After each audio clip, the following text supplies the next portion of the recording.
Hi yours welcome to our channel. Telangana government చాలా ప్రతిష్టాత్మకంగా తీసుకొని గద్దర్ అవార్డ్స్ ని అనౌన్స్ చేయడం మనం చూసాం. సో నిన్న మొత్తం కూడా లిస్ట్ రిలీజ్ చేశారు. అందులో ఉత్తమ నటుడుగా అల్లు అర్జున్ గారు, పుష్ప 2కు గాను అండ్ నివేదా థామస్ గారు 35 చిన్న కథ. సో ఇలా చాలా ఇంకా మొత్తం లిస్ట్ అంతా కూడా రిలీజ్ చేయడం జరిగింది. సో ఇప్పుడు దీనిపైన చర్చ జరపడానికి మనతో పాటు ఫిల్మ్ డైరెక్టర్ రవి శర్మ గారు ఉన్నాడు. వారిని అడిగి ఒకసారి వారి ఒపీనియన్ కూడా ఈ లిస్ట్ పైన తెలుసుకునే ప్రయత్నం అయితే చేద్దాం. నమస్కారం సార్. నమస్తే సార్. ఫస్ట్ ముందు అల్లు అర్జున్ గారి గురించి మాట్లాడదాం సార్. అంటే ఆయనకు ఆల్రెడీ నేషనల్ అవార్డు విన్నర్ ఆయన, మళ్ళీ ఇప్పుడు గద్దర్ అవార్డు కూడా రావడం చూస్తున్నాం. First time national award winner Tollywood నుంచి, ఇప్పుడు first time Gaddar award winner కూడా అల్లు అర్జున్ గారు అవ్వడం చూస్తాం. సో ఆయనకు రావడం పట్ల మీ ఒపీనియన్స్? చాలా హ్యాపీ అండి. ఎందుకంటే ఒక నేషనల్ అవార్డు వచ్చినటువంటి నటుడు ఆయన. అది పుష్ప 1లో ఆ ఫీట్ సాధించాడు ఆయన. తెలుగు ఆర్టిస్ట్ గా ఆ ప్రైడ్ ఎప్పుడు ఉంటుంది. అలాగే ఇప్పుడు Telangana awards first time Telangana state ఏర్పడిన తర్వాత తెలంగాణ గద్దర్ ఫిల్మ్ అవార్డ్స్ అని చెప్పేసి 2024కి అనౌన్స్ చేశారు. దాంట్లో మొట్టమొదటిసారిగా ఉత్తమ నటుడు కేటగిరీలో అల్లు అర్జున్ గారికి పుష్ప 2 సినిమా నుంచి అనౌన్స్ చేయడం జరిగింది. కాబట్టి అది చాలా హ్యాపీ. అంటే ఆ సినిమాలో కూడా ఆయన నటన మనం అందరం చూసాము, అందరినీ మెప్పించాడు ఆయన. అంటే అసలు ఎక్స్ట్రాడినరీ కదా, నెక్స్ట్ లెవెల్ కి యాక్ట్ చేశాడు ఆయన. సో డెఫినెట్ గా అలాంటి ఆర్టిస్ట్ కి అవార్డు రావడం అనేది చాలా గొప్ప విషయం. ఓకే, కానీ దీనిపైన కొంత వివాదం కూడా నడుస్తుంది అని మనం ప్రత్యేకంగా చెప్పాల్సిన పని లేదు సార్. అంటే అప్పుడు కాంగ్రెస్ గవర్నమెంట్ ఈ సినిమా పట్ల ఏ విధంగా కామెంట్స్ చేసిందో చూసాం. ఆ సినిమాటోగ్రఫీ మినిస్టర్ గారు కూడా మాట్లాడారు, సినిమా 3 గంటలు వేస్ట్, పరమ చెత్త మూవీ, నా టైం వేస్ట్ అయిపోయింది అన్నట్టుగా కూడా మాట్లాడారు. సో ఈ రకంగా ఇవన్నిటిని కూడా పెడుతూ ఎలా ఇచ్చారు అల్లు అర్జున్ గారికి, మీరే కదా అప్పుడు విమర్శించారు, ఇప్పుడు మీరే ఎలా ఇస్తారని ఈవెన్ పొలిటికల్ గా కూడా విమర్శలకు పాలైంది. బీజేపీ కూడా ట్వీట్ చేయడం చూసాం. సో అటువంటి కామెంట్స్ ఇప్పుడు వినిపిస్తుండడం, మరి అల్లు అర్జున్ గారికి అవార్డు రావడం మీరేం చెప్తారు సార్ సంబంధించి? అంటే ఇక్కడ తెలంగాణ గవర్నమెంట్ చక్కగా వ్యవహరించిందని చెప్పొచ్చు. ఎందుకంటే అది జరిగిన ఇష్యూ వేరండి. అది పుష్ప 2 సినిమా అప్పుడు బయట జరిగినటువంటి ఒక దారుణం, ఒక మరణం వెనకాల జరిగినటువంటి ఎపిసోడ్ అది. సో ఆ పాయింట్ లో అక్కడ గవర్నమెంట్ ఎలా స్పందించాలో అలా స్పందించింది, వీళ్ళు కూడా ఎలా స్పందించాలో అందరూ అలాగే స్పందించారు. సో అది ఒక వేరే ఒక అనుకోని ఒక దుర్ఘటన. సో దానికి దీనికి సంబంధం లేదు. ఇదేంటి, ఆ టైంలో పొలిటికల్ గా కామెంట్స్ అవి వస్తుంటాయి కాబట్టి ఆ సందర్భోచితంగా వాళ్ళు మాట్లాడి ఉండొచ్చు, అటువంటివి ఏమైనా జరిగి ఉండొచ్చు. బట్ డెఫినెట్ గా నెగిటివ్ కామెంట్స్ అవన్నీ వచ్చిన మాట వాస్తవమే. కాకపోతే ఆ సిచ్యువేషన్ వేరు, ఈ సిచ్యువేషన్ వేరు. ఇక్కడికి వచ్చేసరికి ఫిల్మ్ అవార్డ్స్ విషయానికి వచ్చేసరికి 2024 సంవత్సరంలో తీసినటువంటి సినిమాలన్నిట్లోనూ వాళ్ళు కమిటీ, మన జయసూర్య గారు చైర్పర్సన్ గా ఉండి సినిమాలన్నీ కూడా వాళ్ళు చూసి దాంట్లోంచి ఉత్తమ కేటగిరీలో బెస్ట్ ఏ సినిమాకి ఏ అవార్డు వెళ్ళాలి అలాగా వాళ్ళన్నీ చెక్ చేసుకునే దానికి తగ్గట్టుగా వాళ్ళు ఒక డెసిషన్ తీసుకోవడం జరుగుతుంది. అది సీఎం గారు వాళ్ళు అప్రూవల్ చేసిన తర్వాత అనౌన్స్ చేయడం జరుగుతుంది. సో గవర్నమెంట్ మంచి డెసిషన్ తీసుకుందని మాత్రం నేను చెప్పగలను. ఎందుకంటే సినిమాని సినిమా లాగా చూశారు. ఆ వ్యవహారం వేరు, ఈ వ్యవహారం వేరు, రెండింటిని కలిపి చూడకూడదు. ఈ రెండు వ్యవహారాలు వేరేవి. సో నటుడుగా డెఫినెట్ గా పుష్ప 2 అతను డిజర్బుల్ అనేది అప్పుడు వాళ్ళు ఒప్పుకోకపోయినా ఇప్పుడు సినిమా పరంగా చూసినప్పుడు, అవార్డుల పరంగా చూసినప్పుడు ఇప్పుడు ఒప్పుకున్నారు. అది దేనికి దానికి రెండు మనం చూడాల్సిన విషయాలు. సో పుష్ప 2కి అల్లు అర్జున్ గారికి ఇవ్వడం అనేది చాలా గొప్ప విషయం, మంచి విషయం. అంటే సార్ పుష్పకప్పుడు నేషనల్ అవార్డు వచ్చినప్పుడు కూడా తీవ్ర స్థాయిలో విమర్శలు వచ్చేస్తాయి. అంటే ఒక స్మగ్లింగ్ సినిమాకి మీరు ఎలా అవార్డు ఇస్తారు, మీరు ఇటువంటి సినిమాలు మీరు ఎంకరేజ్ చేస్తున్నారా, ఒక స్మగ్లర్ పాత్రకి ఏ విధంగా ఇస్తారు అని చెప్పేసి విపరీతంగా అటు నేషనల్ వైడ్ గా కూడా దీనిపైన విమర్శలు రావడం చూస్తాం. అయినా కూడా ఆయనకు నేషనల్ అవార్డు వచ్చేసింది, దాన్ని ఆపలేదు. ఇప్పుడు దీనిపైన కూడా మళ్ళీ తెలంగాణ గవర్నమెంట్ అదే చేసింది, మళ్ళీ అటువంటి సినిమాకి, అంటే ఇప్పుడు రేపటి రోజు ప్రతి సినిమా అలాంటి సినిమాలు రావాలా, నెగిటివ్ సినిమాలు రావాలా, వాళ్ళని ఎంకరేజ్ చేయాలి అన్నట్టుగా కూడా ఆ రకంగా పోట్రే అవుతుంది. దానికి మీరు ఏం చెప్తారు సార్? మీ ప్రశ్నలోనే సమాధానం ఉంది. స్మగ్లర్ పాత్రకి అవార్డు ఇచ్చారు అన్నారు, స్మగ్లర్ పాత్రకి ఇవ్వలేదు. అల్లు అర్జున్ అనే ఒక యాక్టర్, ఆయన ఒక స్మగ్లర్ పాత్రని పండించిన విధానం, ఆ న్యాచురాలిటీ, ఆయన చేసిన యాక్టింగ్, ఆయన స్కిల్స్, దానికి ఉత్తమ నటుడు అనే అవార్డుని ఇవ్వడం జరిగింది. సో దాన్ని ఆ పాత్రకి ఇచ్చారు, అలాంటి సినిమాకి ఇచ్చారు, అది కాదు. సో అందువల్ల ఒక ఆర్టిస్ట్ అనేవాడు ఎనీ క్యారెక్టర్, ఆ క్యారెక్టర్ ని చేయగలగాలి. ఓకే. సో అలా ఆయన బాగా ఆ క్యారెక్టర్ లో ఇమిడిపోయి దాన్ని బాగా చేశాడు కాబట్టి ఆయనకు అవార్డు దక్కింది, ఆ గౌరవం దక్కింది. ఇప్పుడు ఇంకోటి ఫ్యాన్స్ సార్ దీన్ని బాగా ఎంజాయ్ చేస్తున్నారు, కొన్ని మీమ్స్ కూడా పెడుతున్నారు. అంటే అప్పుడు రేవంత్ రెడ్డి గారు అల్లు అర్జున్ గారిని అరెస్ట్ చేయించారు, ఇప్పుడు అదే రేవంత్ రెడ్డి గారి చేతుల మీద ఆయన అవార్డు కూడా తీసుకోబోతున్నారు అంటూ పోస్టులు కూడా పెడుతున్నారు. మరి దాని పట్ల మీ స్పందన ఏంటి సార్? డెఫినెట్ గా ఫ్యాన్స్ హ్యాపీగా ఫీల్ అవుతారు కదా. అంటే అప్పుడు అలా జరిగినా కూడా మళ్ళీ అల్లు అర్జున్ గారు పుష్ప 2 లో అల్లు అర్జున్ గారిని గుర్తించారు. సో అందుకని మా అల్లు అర్జున్ కి అవార్డు ఇస్తున్నారు అని చెప్పి ఫ్యాన్స్ అందరూ హ్యాపీగా ఉండడంలో అసలు తప్పలేదు. సో రేవంత్ రెడ్డి గారి చేతుల మీద అవార్డు తీసుకోవడం, ఒక నటుడుగా ఒక రాష్ట్ర ముఖ్యమంత్రి దగ్గర నుంచి అవార్డు తీసుకోవడం అనేది ఒక గౌరవప్రదమైన విషయం. ఓకే సార్, ఇంకొక అవార్డు అంటే మనం ముందుగా ఏదైతే వివాదంగా మారుతున్నాయో వాటి గురించి ఒకసారి డిస్కస్ చేస్తే, రెండో మూవీ రజాకర్ మూవీ సార్. ఈ మూవీ కూడా గద్దర్ అవార్డు అయితే రావడం జరిగింది. అయితే దీని పట్ల గద్దర్ గారి భావజాలకు వ్యతిరేకంగా ఉన్న సినిమా ఇది, అటువంటి సినిమాకి గద్దర్ అవార్డు ఇవ్వడం అది ఏ విధంగా కరెక్ట్ అని చెప్పేసి క్వశ్చన్ చేస్తున్నారు. మరి దానికి మీరేం చెప్తారు సార్? అదేనండి, ఇక్కడ ఏంటంటే ఒక ప్రభుత్వానికి వ్యతిరేకమనో ఒక విధానానికి వ్యతిరేకమనో అలాగే ఎప్పుడు సినిమా చూడరు. ఆ సినిమాలో వాళ్ళ స్కిల్స్ అండ్ ఆ సినిమా తీసిన విధానం, ఆ సినిమా కంటెంట్ ప్రెజెంటేషన్ యొక్క విధానం, ఇవన్నీ చూస్తారు కదా. సో ఆ విధంగా వాళ్ళు ఎంచుకోవడం జరుగుతుంది. అందుకనే ఇక్కడ ఏంటంటే నాకు అనిపించింది, ఈ 2024 గద్దర్ అవార్డ్స్ వాళ్ళు అనౌన్స్ చేసినవన్నీ కూడా చాలా రీజనబుల్ గా, చాలా చక్కగా, చాలా మంచి సినిమాలకి జెన్యూన్ గా వాళ్ళ అవార్డ్స్ అన్ని ఇవ్వడం జరిగిందని అనిపిస్తుంది. అంటే జ్యూరీ అయితే నిర్ణయం తీసుకుంది, వీటి పట్ల విమర్శలు వచ్చినప్పుడు వాళ్ళు దీనికి రియాక్ట్ అవుతారంటారా సార్? అది సమాధానం చెప్పాలి రేవంత్ రెడ్డి గారు అంటున్నారు, జ్యూరీ కూడా సమాధానం చెప్పాలి. అంటే ఏ బేసిస్ లో ఇచ్చారు, వీటికి సంబంధించిన డీటెయిల్స్ కూడా మీరు పెట్టాలి అని చెప్పేసి ప్రతిపక్షాల నుంచి, నార్మల్ గా కొన్ని సంఘాల నుంచి కూడా వినిపించడం చూస్తున్నాం. మరి దానికి వాళ్ళు ఎక్స్ప్లెనేషన్ ఇచ్చే అవకాశం ఉందా సార్? అంటే ఇప్పుడు విమర్శలు చేసే వాళ్ళు ఎప్పుడు చేస్తూనే ఉంటారండి. ఇప్పుడు వీళ్ళకి ఇచ్చారు అవార్డ్స్, వీళ్ళకి వచ్చాయని మనకి ఒక లిస్ట్ వచ్చింది, దీన్ని విమర్శించే వాళ్ళు ఒక బ్యాచ్ ఉంటారు. ఓకే. ఇప్పుడు సపోజ్ ఇదే అవార్డ్స్ వేరే వాళ్ళకి వచ్చాయి, మళ్ళీ దాన్ని విమర్శించే వాళ్ళు ఒక బ్యాచ్ ఉంటారు. సో ఎప్పుడు ఏదొచ్చినా సరే దానికి సంబంధించి ఏదో ఒక విమర్శ చేయడం, దానికి సమాధానం చెప్పమని అడగడం, సో అది కరెక్ట్ కాదు. ఒక జ్యూరీ అని పెట్టిన తర్వాత ఆ జ్యూరీ తీసుకున్న డెసిషన్ ని అందరూ గౌరవించాలి. ఒక ప్రభుత్వం విధానాన్ని అందరూ గౌరవించాలి, తప్పదు. సో వాళ్ళు డెసిషన్ తీసుకున్నారు, ఆ డెసిషన్ మనకి నచ్చినా నచ్చకపోయినా ఆ డెసిషన్ అమలు చేస్తారు. ఓకే.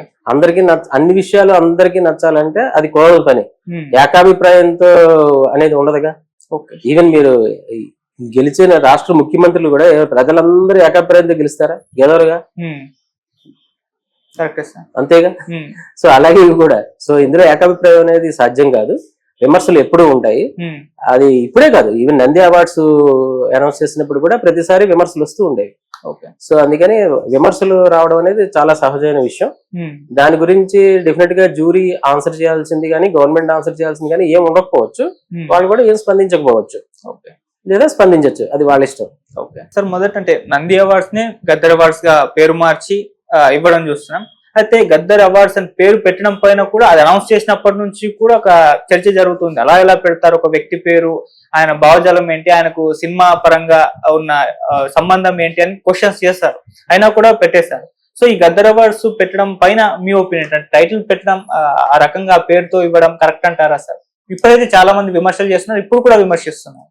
అంటే యాక్చువల్ గా గద్దర్ గారు లాంటి ఒక మహోన్నత వ్యక్తి పేరు సినీ పరిశ్రమకి ఇచ్చే అవార్డులకి ఏం సంబంధం అనేది విమర్శలు మనం చాలా చోట్ల చూసాము. నా ఒపీనియన్ కూడా గద్దర్ అని కాకుండా ఏదో సింహ అవార్డ్స్ అనో ఇంకోటనో ఏదైనా పెట్టుంటే బాగుండు అనేది ఒక ఫీలింగ్ నాకు కూడా ఉంది. బట్ కానీ ఇక్కడ ముఖ్యమంత్రి గారు ఆయన ఒక యాంగిల్లో ఆలోచించి గద్దర్ అవార్డ్స్ గా తెలంగాణలో మనం స్టేట్ అవార్డ్స్ పెట్టాలి, అది సినిమాలకి ఇచ్చే అవార్డ్స్ కి ఆ గౌరవం దక్కాలి, ఆయన పేరు ఉండాలి అని ఆయన డెసిషన్ తీసుకున్నారు. సో గద్దర్ గారికి ఒక సముచిత స్థానం కల్పించాలనే ఉద్దేశంతో ఆయన పేరు మీద ఈ అవార్డ్స్ పెట్టారనేది మాత్రం మనందరికీ తెలుస్తున్న విషయం. ఓకే. అంటే కొన్నిసార్లు ఆయన ఉన్నా కూడా ఇది యాక్సెప్ట్ చేయలేని పరిస్థితి ఉన్న సినిమాకు కానీ లేకపోతే ఆర్టిస్ట్ కానీ ఇవ్వాల్సి వస్తుంది, అది అప్పుడు కరెక్ట్ కాదు అని ఒక ఉద్దేశం. ఇప్పుడు మనం రజాకర్ మూవీదా మాట్లాడినాం, ఆయన భావజాలాలు కానీ సినిమా కానివ్వండి లేకుంటే పర్సన్స్ కానివ్వండి అటువంటి ఇచ్చినప్పుడు ఆయన ఉండుంటేనే విమర్శించే వారిని కూడా చెప్తున్నారు చాలా మంది. అదే ఇప్పుడు అందుకోసమే ఒక వ్యక్తి పేరు పెట్టినప్పుడు డెఫినెట్ గా అలాంటి భేదాభిప్రాయాలు వచ్చే అవకాశం ఉంటుంది. ఎందుకంటే ఆయన వే ఆఫ్ అప్రోచ్మెంట్, ఆయన స్టైల్, ఆయన విధి విధానాలు వేరు, సామాజిక పరిస్థితుల్లో ఆయన పోరాటాలు వేరు. ఇక్కడ సినిమా పరిశ్రమల్లో జరిగే సినిమాలు వాటిలో రకరకాల కథలు ఉంటాయి. అలాంటప్పుడు ఆయన భావజాలాలతోనే వచ్చిన వాటికి ఇవ్వాలని ఉండదు, వేరే భావజాలాలతో కూడా చాలా వస్తూ ఉంటాయి. సినిమా అన్నాక అన్ని రకరకాలు వస్తాయి. సో వచ్చినప్పుడు అవి ఇవి సింక్ అవ్వవు. సో అందుకనే వ్యక్తి పేరు పెడితే కరెక్ట్ కాదేమో అనే ఉద్దేశం అప్పట్లో ఎక్కువ వెల్లువెత్తింది. బట్ కాకపోతే అది డెసిషన్ తీసేసుకున్నారు కాబట్టి, ఆల్రెడీ అనౌన్స్మెంట్ కూడా అయిపోయింది కాబట్టి అందరూ యాక్సెప్ట్ చేయాలి. ఇంకొకటి ఏంటంటే ఆయన పేరు పెట్టినంత మాత్రాన్ని ఆయన భావజాలాలకు సంబంధించిన సినిమాలకి ఇస్తారు అని అనుకోవడం కానీ ఉండదు. ఓకే, అవార్డ్స్ సినిమాలకు ఎలా ఇస్తారో, సినిమాలను ఎలా చూస్తారో ఒక కమిటీ ఆ విధంగానే చూసి ఆ విధంగానే ఇస్తారు. ఓకే, ఇక మిగతా లిస్ట్ అంతా చూసాం సార్, అందరు కూడా చూసేస్తారు. సో ఆ లిస్ట్ పైన మీ ఒపీనియన్ ఏంటి? అని ప్రాపర్ గా ఎటువంటి వివక్ష లేకుండా అన్ని బ్యాలెన్స్ చేస్తూ ఇచ్చారా, లేకుంటే ఇంకేమన్నా మీకు అటు ఇటు అనిపించిన సినిమాలకు సంబంధించి ఏమన్నా ఉన్నాయా సార్? లేదండి, జ్యూరీ జయసూర్య గారు చైర్పర్సన్ గా మంచి నిర్ణయం తీసుకుందని మాత్రం ఖచ్చితంగా చెప్పొచ్చు. ఎందుకంటే ఆల్మోస్ట్ అందరికి న్యాయం జరిగింది. ఈవెన్ కల్కి బెస్ట్ ఫిల్మ్ రావడం గానీ, నాకు అశ్విన్ గారికి బెస్ట్ డైరెక్టర్ రావడం గానీ, ఇలా అన్ని అవును, నివేదా థామస్ ఆవిడకి, తర్వాత అదేంటి పొట్టేల్ మూవీకి దానికి కూడా ద్వితీయ ఉత్తమ చిత్రం ఇచ్చారు కదా. సో అలా అవన్నీ మంచి నిర్ణయం తీసుకున్నారు. సార్ ఇక ఇంకో చర్చ కూడా జరుగుతుంది, అంటే తెలంగాణ సినిమా ఏపీ సినిమా అని ఒక డిబేట్ కూడా రీసెంట్ టైంలోనే మొదలైంది.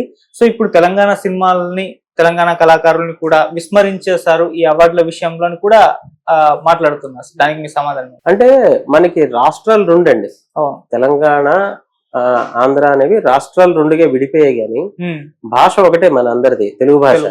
తెలుగు భాషకు సంబంధించినంత వరకు తెలుగు సినిమా మనది తెలుగు సినిమా. సో తెలుగు సినిమాకి ఇచ్చిన అవార్డ్స్ ఇవి.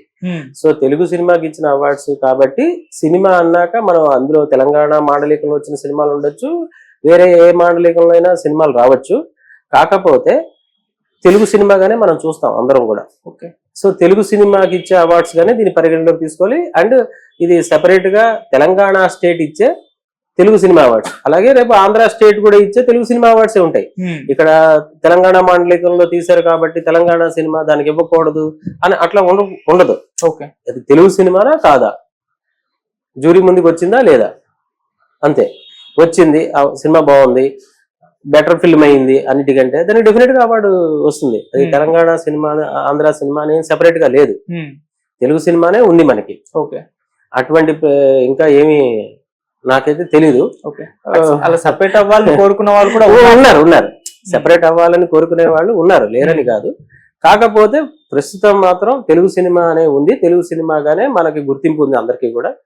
సో తెలుగు సినిమాకి వచ్చినటువంటి అవార్డ్స్, అంటే తెలంగాణ గవర్నమెంట్ ఇస్తున్న అవార్డు కాబట్టి తెలంగాణ సినిమాలను కూడా వాళ్ళు ఎంకరేజ్ చేయాలి, ప్రభుత్వ పరంగా తెలంగాణ కళాకారులను కూడా ఎంకరేజ్ చేయాలి, వాళ్ళకు కూడా అవార్డులు ఇస్తే ఒక బూస్ట్ అవుతారు, వాళ్ళు కూడా ఇంకా ఎక్కువ సినిమాలు తీసే ఛాన్స్ ఉన్నటువంటి ఆపర్చునిటీస్ క్రియేట్ చేయాలి. కాకపోతే ఇక్కడ కంప్లీట్ గా అక్కడ నుంచి వాళ్ళదే ఎక్కువ రాజ్యం నడుస్తుందన్న విమర్శ కూడా ఇక్కడ తెలంగాణ వాదుల నుంచి కూడా వినిపిస్తుంది. అంటే ఇక్కడ అవార్డ్స్ వచ్చేసరికి బెస్ట్ అవార్డు అని మనం ఆ సినిమా వచ్చిన దాన్ని బట్టి, అందులో తెలంగాణ యాక్టర్ చేశాడా, ఆంధ్ర యాక్టర్ చేశాడా, లేకపోతే బొంబాయి యాక్టర్ చేశాడా, ఇంకొకళ్ళు ఎవరో హిందీ మ్యూజిక్ డైరెక్టర్ చేశాడు, లేకపోతే ఇప్పుడు శ్రేయా ఘోషల్ గారికి బెస్ట్ సింగర్ అవార్డు వచ్చింది. ఇప్పుడు హిందీ సింగర్ కదా, ఆవిడకి ఎందుకు వచ్చారు, తెలుగు సింగర్ ఇవ్వచ్చు కదా, ఇది చర్చ కాదు. ఏదైతే బెస్ట్ అనుకున్నారో వాళ్ళు, అది ఈ స్టేట్ ఆ స్టేట్ అని ఉండదు. తెలుగు సినిమాలో పనిచేసిన వాళ్ళే అందరూ, వాళ్ళు ఏ రాష్ట్రానికి చెందిన వాళ్ళైనా, వాళ్ళ మహారాష్ట్ర వాళ్ళు అవ్వచ్చు, గుజరాత్ వాళ్ళు అవ్వచ్చు, ఆంధ్ర వాళ్ళు అవ్వచ్చు, తెలంగాణ వాళ్ళు అవ్వచ్చు, తమిళ వాళ్ళు అవ్వచ్చు, కన్నడ వాళ్ళు అవ్వచ్చు, మలయాళీలు అవ్వచ్చు, ఎవరైనా కావచ్చు.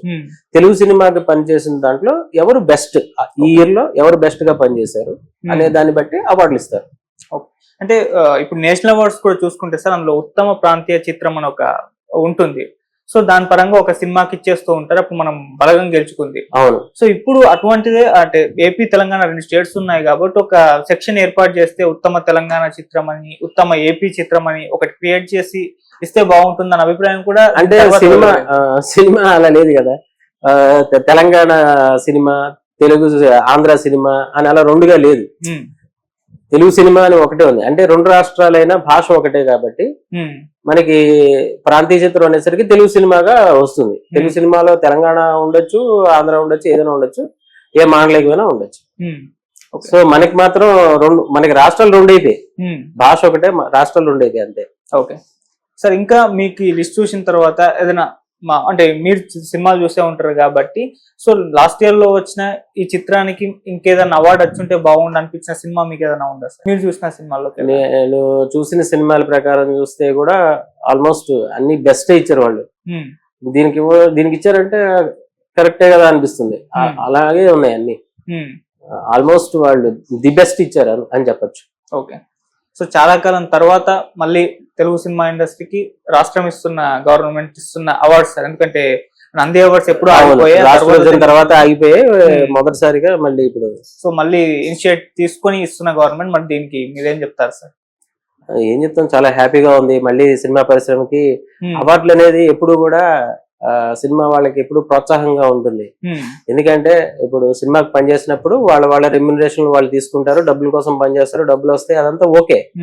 బట్ అవార్డు వచ్చినప్పుడు ఏంటంటే అదొక ప్రోత్సాహం. అవార్డు వల్ల వాళ్ళకి ఏమి లక్షలు రావు, కోట్లు రావు. కాకపోతే ఒక అవార్డు వచ్చింది అంటే ఒక గుర్తింపు, అంటే ఒక ప్రజలతో పాటు ప్రభుత్వం కూడా మమ్మల్ని గుర్తించింది అని చెప్పేసి, సో అది డెఫినెట్ గా ఉంటుంది. ఓకే, సో ఆ హ్యాపీనెస్ సినిమా ఫీల్డ్ కి మళ్ళీ మంచి రోజులు వచ్చాయి అంటే సినిమాలో ఉండే ఆర్టిస్టులకు కానీ, టెక్నీషియన్లకు కానీ, వాళ్ళందరికీ కూడా ఒక ప్రోత్సాహంగా ఉంటుంది. వాళ్ళకి ఇంకొక మంచి మంచి అవకాశాలు ఇంకో 4 వస్తాయి, వాళ్ళ స్థాయి పెరుగుతుంది, వాళ్ళని ఇంకా గుర్తింపు పెరుగుతుంది వాళ్ళకి సంఘంలో.